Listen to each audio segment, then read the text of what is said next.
네, 안녕하십니까. 매일경제신문 논설주간 박재현입니다.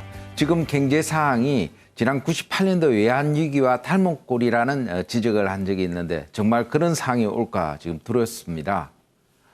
내년도 경제성장 전망이 대체로 2%대 중반으로 전망되고 있어서 그럴 경우에 3년 연속 2%대 성장을 기록하게 됩니다.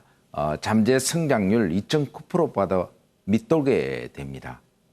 그리고 4분기 성장률이 거의 0%대여서 지금 대한민국 경제가 거의 멈춰선 것 같습니다. 그리고 내년까지 특검, 대통령 탄핵 심의 결정, 그다음에 차기 대통령 선거가 이어지는 등 계속 불확실성이 커지고 있어서 여러 가지 그 경제 주체들이 지금 적극적으로 활동을 하지 않고 있습니다. 그런 것이 여러 가지 악재로 작용해서 내년도 경제 전망이 1%대까지 추락할 거라는 그런 전망까지 나오고 있습니다. 오늘 매일경제 전전홍 기자와 함께 내년도 경제 전망에 대해서 한번 알아보도록 하겠습니다. 전 기자. 그 KDI하고 민간연구소에서 내년도 이제 경제 수정 전망치를 좀 이탈해 놓고 있는데 상당히 걱정스러운 숫자가 나오고 있고 거기에서 어떤 부분을 가장 우려하고 있습니까?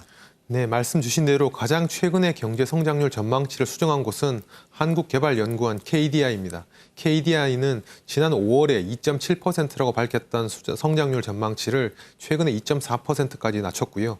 그리고 한국경제연구원, LG경제연구원 등도 2.2%라는 전망치를 내놨는데 이 전망치들조차도 최순실 게이트 사건이 터지기 이전에 내놓은 것이라서 새로 전망치가 나올 경우에는 1%가 나올 수도 있다는 그런 암울한 전망이 나오고 있습니다.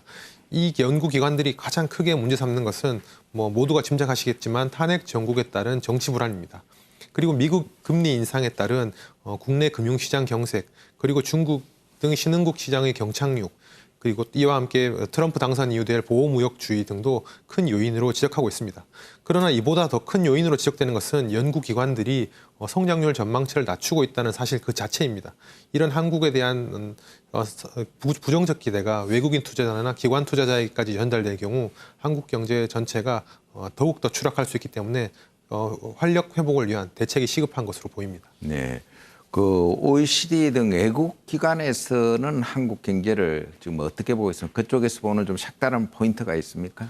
네, 방금 말씀하신 OECD는 최근 2.7%로 내놨던 성장률 전망치를 2.6%로 수정해서 다시 밝혔습니다. 그리고 그런데 이 기관들도 마찬가지로 세계 교역량 회복 지연과 함께 한국의 여러 가지 국내 리스크 요인, 해운과 조선산업의 구조조정이 지연되고 있고 이와 함께 또 김영란법 충격 등으로 인해서 내수가 지연되고 있는 부분 때문에 한국의 경제의 하방 경직성 가능성이 높지 않냐 이런 부분에서 제시하고 있고요. 다만 더욱더 우려되는 부분은 세계 3대 신용평가기관 중 하나인 무디스사가 최근에 이례적으로 박 대통령과 정치 리스크에 대한 평가서 보고서를 내놨는데 이런 부분은 한국 경제에 되게 어려운 부분으로 보입니다.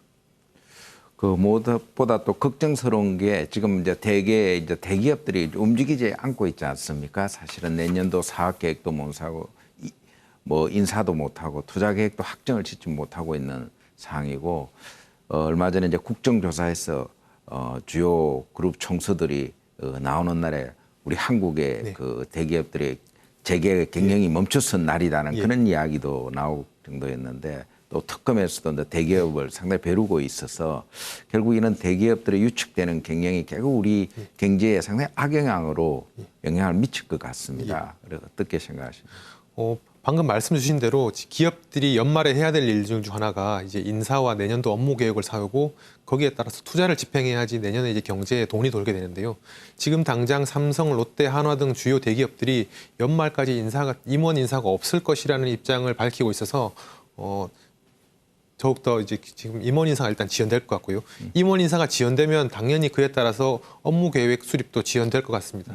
특히 이제 투자와 관련된 부분에 있어서 대기업들이 이렇게 컨틴전시 플랜에 따라서 움직이고 있는 상황에서 내년도 투자를 확장할 것으로 기대할 수 없는 상황이고 이와 관련된 징조가 이미 경제에 나타나고 있다는 점도 큰 문제인 것 같습니다. 실제로 지난 10월에 국내 기계 수주율이 마이너스 5.7%를 보였고 국내 그리고 건설 투자, 설비 투자 등이 각각 마이너스 0.8, 마이너스 0.4% 등을 보이면서 수치가 추락하고 있는 자체가 지금 한국의 기업들의 투자가 위축되고 있다는 점을 그대로 드러내는 것 같습니다. 지금 이 경제난을 타개하기 위해서 OECD나 IMF, 국제기구에서는 어떤 처방책을 지금 좀 제시를 하고 있습니까? 네, OECD와 IMF 등 국제기구가 제시하는 처방책은 사실 거의 비슷합니다. OECD 같은 지금 한국 국내에서는 여러 가지 촛불 전국으로 인해서 국내 불안은 높지만 해외에서는 아직까지 한국의 펀더멘털에 대한 신뢰는 여전히 건재한 것으로 보입니다. 이 때문에 OECD는 한국이 금리 인하 여력은 낮지만 재정 건전성 때문에 확장적 재정 정책을 추진할 가능성은 충분하다고 보고 총수요 확장을 위한 확장적 재정 정책을 주문하고 있고요. 이와 함께 청년층, 고령층, 여성 등의 고용 확대와 또 정규직, 비정규직으로 나눠져 있는 노동시장 개혁을 주문하고 있습니다. IMF도 이와 비슷한 재정개혁과 구조조정을 주문하고 있지만 단지 독특한 점이라면 IMF는 사회보장 지출 확대를 통해서 구조조정의 완충장치를 마련하고 내수의 기반을 마련해야 한다는 점에 방점을 찍고 있는 점이 조금 다른 것 같습니다. 네. 그리고 최근에 우리 경제계 원로들이 좀 모여서 이 경제난을 극복하기 위해서 정말 고언을 많이 한 것 같은데 우리 경제팀한테 좀 주문한 이야기도 있는데 어떤 내용이었습니까? 네, 최근에 외환위기 당시 흔히 이제 외환위기 극복 4인방이라고 일컬어지는 이현재 전 경제부총리를 비롯한 당시의 경제극복 주역 재경부 장관들께서 당시를 회고하는 저서인 코리아 미러클이라는 책을 출간 기념회를 가졌었는데요. 그 자리에 나온 경제 원로들께서는 여러 가지 말씀을 하셨지만 대부분 공통된 말씀을 모아보자면 일단은 경제 시스템 혁신의 계기로 삼아야 한다. 이번 위기를 오히려 경제 리더십을 바로 세우고 정경 유착을 끊는 계기로 삼아야 된다는 점하고 또 이제 4차 산업혁명과 같은 시대 정신에서 한국이 뒤져서는 안 된다.